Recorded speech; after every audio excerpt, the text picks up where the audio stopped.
Vous savez maintenant presque tout sur la production et la circulation de l'électricité. Et vous savez combien elle coûte. Si seuls les propriétaires peuvent changer les installations, dont dépendent la plupart des frais liés aux espaces communs, locataires comme propriétaires peuvent agir directement sur les autres montants de leur facture.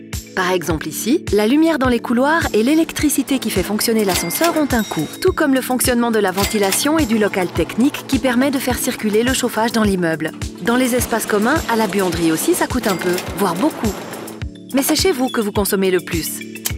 Lumière, TV, musique, sans oublier le ménage pour une autre mélodie, et puis la consommation annuelle de la console de jeu, et ce qu'il faut pour rester connecté.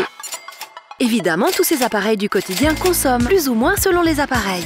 Et si on ajoute à tout ça la machine à café indispensable et le lave-vaisselle, le compteur s'affole. Et dans ce coin-là, que se trame-t-il? Si on compte 2 enfants dans la famille, cela monte rapidement. Un grand ordinateur et une imprimante. Même ici où tout semble calme, ça s'emballe. Et jusque-là, on peut traquer la consommation d'électricité.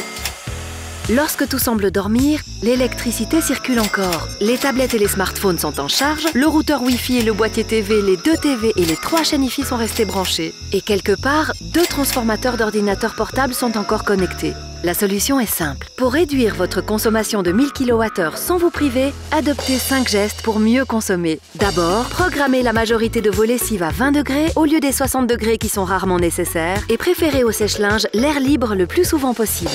Même si vous avez déjà des lampes LED, il est utile de remplacer tous vos spots halogènes et autres lampadaires à incandescence. Dégivrez le congélateur régulièrement et optez pour un réglage à moins 18 degrés pour le congélateur et 5 degrés pour le frigo, largement suffisant. N'oubliez pas de remplacer vos vieux appareils les plus énergivores, comme l'aspirateur, par des modèles plus récents. Finalement, en veille, les appareils continuent de consommer inutilement. Pensez aux fiches multiprises munies d'un interrupteur et aux prises avec minuterie. À votre échelle, cette économie de 1000 kWh représente un gain annuel de 200 francs environ. Et à l'échelle de tous les ménages suisses, cela permettrait, soyons fous, de fermer une petite centrale nucléaire ou de se passer de la production de près de 2 gros barrages ou de celle de 1500 éoliennes sur sol helvétique ou encore de l'équivalent de plus de 4 fois l'ensemble des installations photovoltaïques de Suisse. Donc, pour vos économies personnelles comme celle de la Suisse, la solution est simple. Il suffit d'adopter 5 gestes pour mieux consommer.